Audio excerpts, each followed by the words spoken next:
오늘 코스피 코스닥 차트 모두 5일선, 11선 같이 이탈했습니다.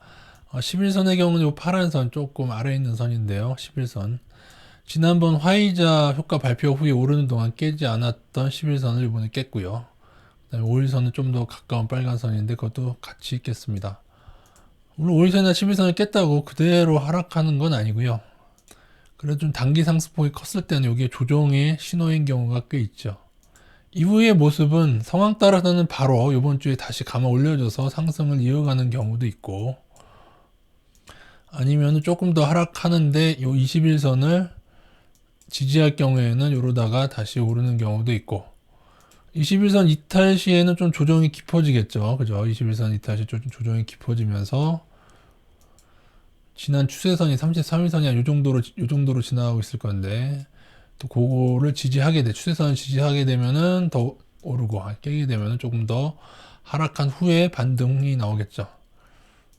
무조건적인 하락을 얘기하기에는, 5일선, 11선이 깼다 하락을 얘기하기에는 지금 외인들의 선물 포지션이 1조 원 상방이라는 점입니다. 현재 외국인들은 코스피 우리나라 주식을 계속 매도하고 있습니다. 오늘도 한 3천억 매도했고요. 그래서 다시금 외국인의 매도는 마이너스 26조 원 가까워지고 있는 것 같죠. 마이너스 26조 원 다시 가까워지고 있습니다. 그래서 한때 마이너스 30조 원에서 좀 줄어든 거긴 한데, 마이너스 30조 원이었다가 마이너스 21조 원대까지 줄어들어서 21조 몇천억까지 줄어들었다가 다시금 마이너스 26조 원으로 늘어나고 있다는 점을 기억하면은, 지난번 화이자 이후에 이 상승 때 외국인이 매수하면서 상승을 일으켰죠. 어쨌든 외국인이 이렇게 많이 들어왔던 메리트는 조금 줄어들고 있다는 점. 다시금 2007년, 2008년 모델을 생각하지 않을 수가 없습니다. 선물로 올리면서 주식은 계속 팔고, 이 누적 금액이 많이 쌓였을 때에 2007년과 2008년에는 다시 하락이 시작됐죠. 자, 지금의 모습입니다. 코스피 지금의 모습. 주봉을 한번 보실까요? 이거는 단기적인 모습이고, 조금 더 길게 보시면은 이런 모습이죠. 그죠? 과연 2007년도 때처럼 최고점을 경신한 후에 그 다음에 다시 하락을 시작할 것인지, 아니면은 조금 조정이 오더라도 다시 내년 상반기까지 한 번 더 올려붙여서, 다운나스닥은 버블이죠. 우리나라는 버블이 크지 않다고 말씀드렸죠. 그래서 한 번 더 오르는 그 유동성 팽창 속에서 버블을 한 번 더 경험할 것인지, 그거는 지켜봐야 될 것 같습니다. 이후에 하락 전환을 하더라도요, 이게 2007년도 모습인데요. 하락 전환을 하더라도, 지금이 여기라고 하더라도 1차 하락 나온 다음에 또 반등 나오고, 그 다음에 하락하더라도 1600에서 또 1900까지 반등, 미련의 반등이 나온다. 그래서 언제가 진짜 큰 하락이냐? 장기 추세가 깨진 시점. 그때는 하락이, 급락이 나온다. 이렇게 보시면 되겠습니다. 그래서 사실은 요 시기를 맞추는, 요 첫 번째 하락을 맞추는 건, 요 시기 맞추는 건 쉽지 않으나, 언젠가 장기 추세가 이탈하는 그 시점에서 요거는 드러나게 되죠. 그래서 물론 이 하락도 작지는 않지만, 이 지점을 정확히 맞추는 것은 사실 쉽지는 않습니다. 지금이 여기일지 아니면은 여기쯤이라서 조금 더 오른 다음에 이렇게 꺾일지는 모르겠습니다. 또 상황 따라서는 그때와는 달리 조금 떨어지다가 오히려 이 파동이 한 번 더 이렇게 헷갈리게 하는 이런 파동이 나올 수도 있습니다. 그죠? 2700에서 조금 조정받더라도 또 한 번 해서 그 후에 이렇게 꺾이는 형태로 가게 될 수도 있고, 3000을 한번 터치할 수도 있고, 그건 잘 모르겠습니다. 내년 상반기까지. 중요한 것은 언젠가 이 지점이 깨지는 시점, 그 언젠가 했을 때 그때 저희 인버스에 상당히 크게 베팅할 예정에 있습니다. 현재 투자 비중 이미 많이 조심을 하고 있는 상태이고, 여러분이 느끼시는 거에 따라서 투자 비중 70%, 인버스 30%를 가져가셔도 되고, 아니면은 정말 안 좋다고 생각해도 투자 비중 60%, 인버스 40%이 정도로 가져가시면은 다 커버가 된다. 지금 한 이 정도가 적당하지 않을까 싶기도 한데요. 아니면 나는 지금 코스피에 1조 원가량 선물 상방을 크게 본다 하시면은 80%, 20% 이렇게 투자 비중 가져가셔도 되겠죠. 근데 요거보다는 5일선이 깼기 때문에 75%대 25% 하면은, 요렇게 하면 투자 비중 50%입니다. 그죠? 인버스 25%면, 뭐, 요런 식으로. 요거보다는 좀 아랫단을 가져가는 게 낫지 않는가. 오리선 회복하면은 요 정도로 늘리든지, 뭐, 그거는 각자 하시고. 저희는 아마 한 요 정도로, 나 상황 따라서 요 정도, 요 왔다 갔다. 그렇게 대응 중에 있습니다.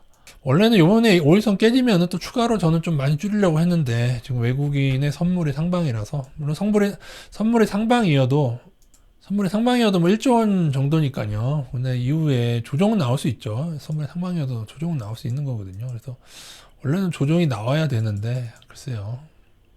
이 코스피는 추세선이 녹색선이죠. 녹색선까지 좀 조정이 올 수도 있습니다.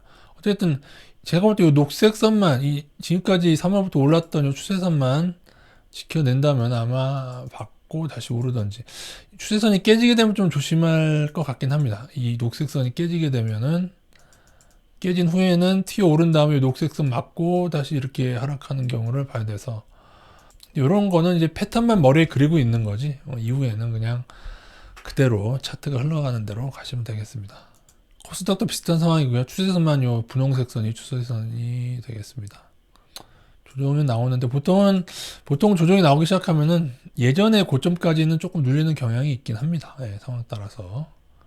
어쨌든 5일선에 배당하는 만큼만 조금 조심하시면 되고, 아니면은 미리 많이 조심하셨다면 뭐 추가로 조심 안 하셔도 될 것 같고요. 일단 5일선에 대해 조심한 건 5일선 회복하면 다시 그 정도 분량은 다시 따라 들어가는 방식으로 가면 되겠습니다.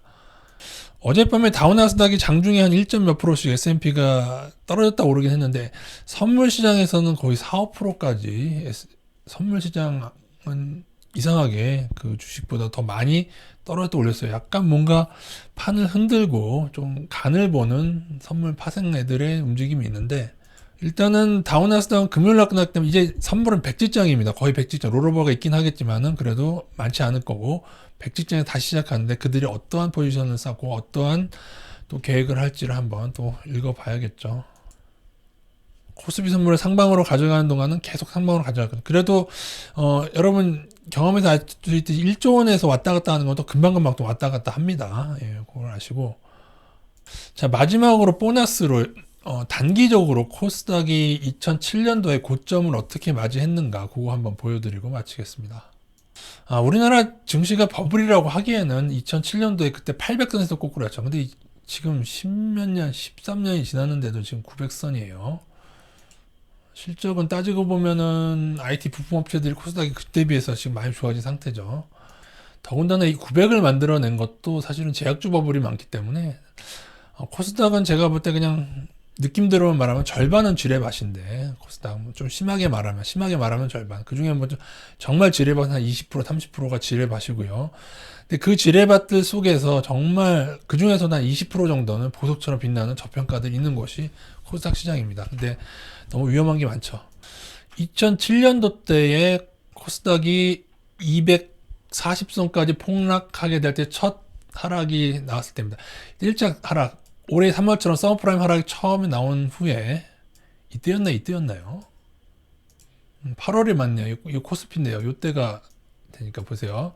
끌어올리고 그때도 떨어질 듯 올리고 떨어질 듯 올리고 다시 한번 밀어내 반등.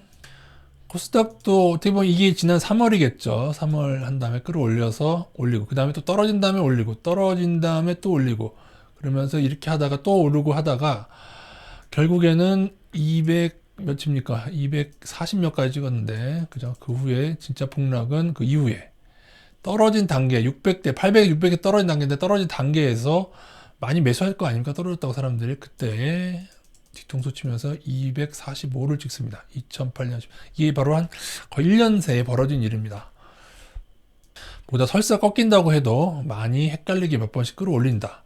그래서 사실은 인버스도 어느 일정 기간에 걸쳐서 조금 분할로 적립식으로 가져가는 게 나을 수도 있습니다. 왜냐하면 떨어지다가 또 이렇게 반등하는 구간도 있기 때문에 적립식으로 하고, 단 지금이 이 위치라는 보장은 없습니다. 왜냐 한 번 더 오를 수도 있습니다. 저는 2007년에 한 모델을 보여드리는 것이고, 그러나 만약에 2007년처럼 외국인 매도가 계속 쌓인다면 더 오르더라도 결국에는 이러한 일들을 맞게 될 걸로 저는 보고 있습니다. 그 당시 외국인 매도 50조 원 쌓인 후에 폭락이 나왔다는 점을 기억하고 앞으로도 계속 체크해 나가도록 하겠습니다.